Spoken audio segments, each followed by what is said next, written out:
there are like based on certain professions.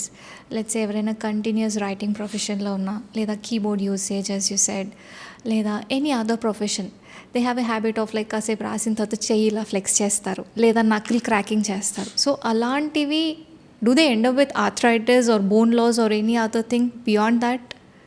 It's nice question.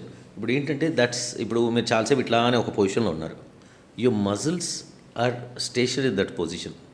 So అదేంటంటే స్పాజంలోకి వెళ్ళిపోతుంది.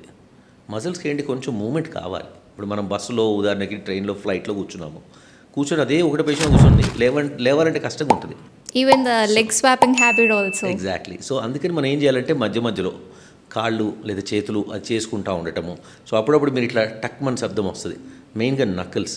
అది ఎందుకు అంటే ఆ సైనోవియల్ ఫ్లూయిడ్ అంటే జాయింట్ ఫ్లూయిడ్లో చిన్న ఎయిర్ బబుల్స్ లాగా ఫామ్ అవుతాయి. సో అది మనం క్రాక్ చేసినప్పుడు ఆ ఎయిర్ బబుల్స్ బర్స్ట్ అయ్యి మనకు ఆ క్రాక్లింగ్ సౌండ్ వస్తుంది. It feels nice. Yeah, that's a psychological satisfaction actually for many.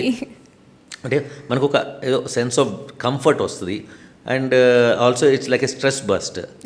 కానీ ప్రాబ్లం ఏమవుతుందంటే కొంతమందికి నర్వస్ పీపుల్ ఇంకా అదే పని చేస్తూ ఉంటారు. That gets habituated. ఎగ్జాక్ట్లీ. అది హ్యాబిట్ అవుతే ఏమవుతుందంటే అండి, మనం లిగమెంట్ని ఎక్స్ట్రా స్ట్రెచ్ చేస్తున్నాము, the joints will become unstable. ఇంక ఇష్టం వచ్చినట్టు దాన్ని అటు ఇటు నలిపేస్తుంటారు.